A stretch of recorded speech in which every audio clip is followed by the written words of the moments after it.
अभिमान में आवे तो साधुता नष्ट हो जाती है, नहीं तो संतों में अपार शक्ति है। केवल साधु का दर्शन करने जाओ सच्चे हृदय से, बिना किसी स्वार्थ के, तो एक एक पग में एक एक अश्वमेध यज्ञ का पुण्य होता है। द्वापर का युग था, एक ब्राह्मण था, वो मर गया, उसके बेटे का ब्याह भया और वो मर गया। पत्नी विधवा हो गई, बेटा बहू घर में, बेचारी बेटा बहू को देखकर शांति रही। जब बेटा बड़ा भया तो उसका ब्याह किया, उसको एक बेटा भया तो वो ही मर गया। फिर उसका बड़ा भया, वो बेटा, उसका ब्याह किया तो वो मर गया। सास और पतोह की पतोह, बहू सास और ददिया सास, तीन विधवाएं एक साथ बैठी और वो पौत्र की लाश सामने पड़ी।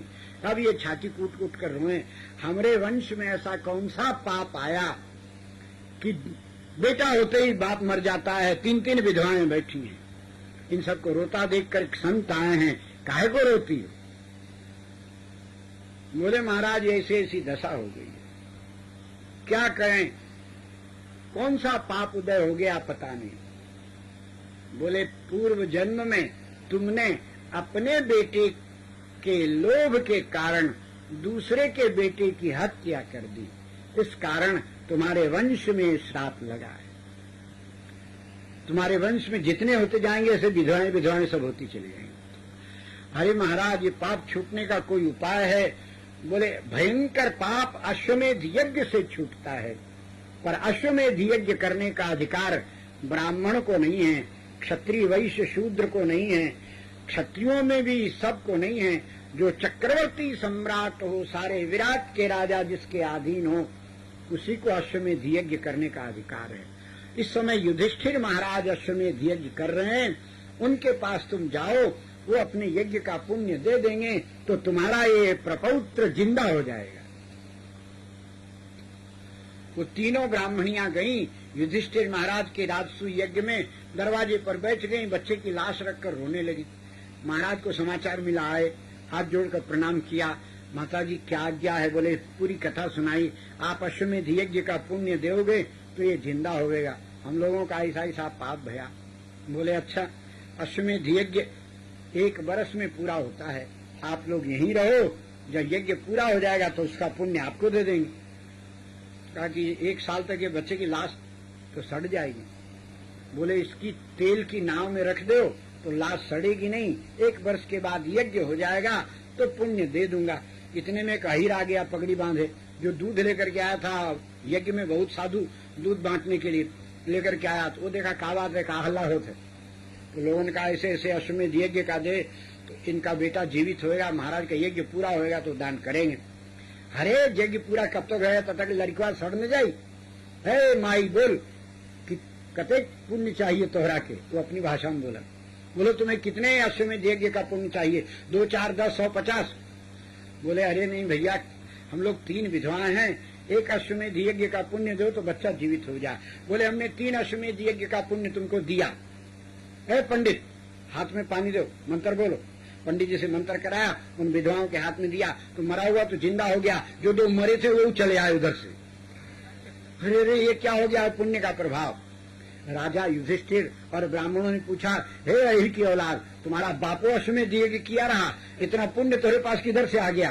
बोले हम क्या जानी महाराज, हम तो साधुआ से सुन ले, बाकी साधुओं से सुने हैं कि संत मिलन को जाइए, 1-1 पग आगे पड़े उतने यज्ञ, रोजे दूध देते आते हैं, सैकड़ों पग धरते हैं, पुण्य नहीं जय। कथा तो सब सुनते हैं, पर स्वल्प पुण्यवताम राजन विश्वासो नहीं जायते, और विश्वास न हुए तो फल नहीं होने का, संदेह धरि फलम नहीं। उस अहिर को कितना विश्वास, तुरंत दिया और मुर्दे कौन जले हुए भी जिंदे होकर के चले आए।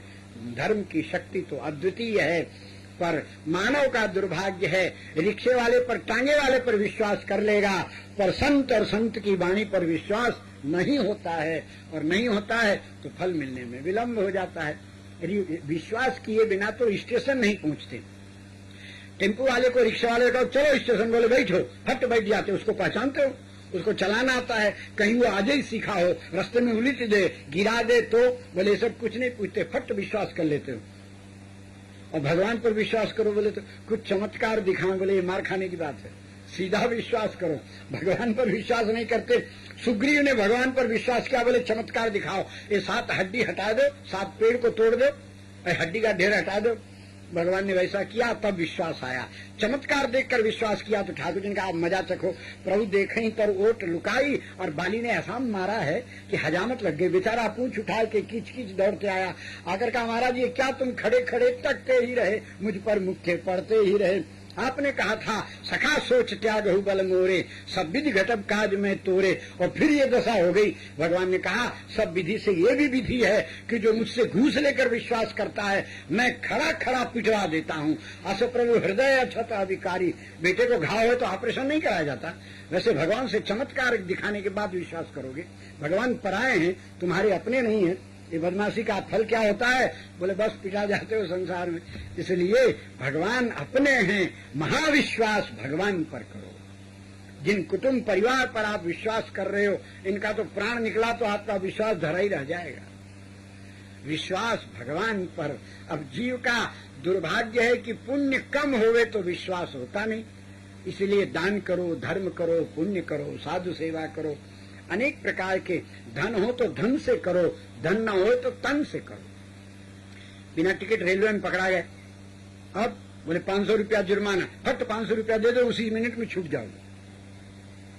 और पैसा नहीं है, बोले पैसा नहीं, चलो 3 महीना चक्की पीसो।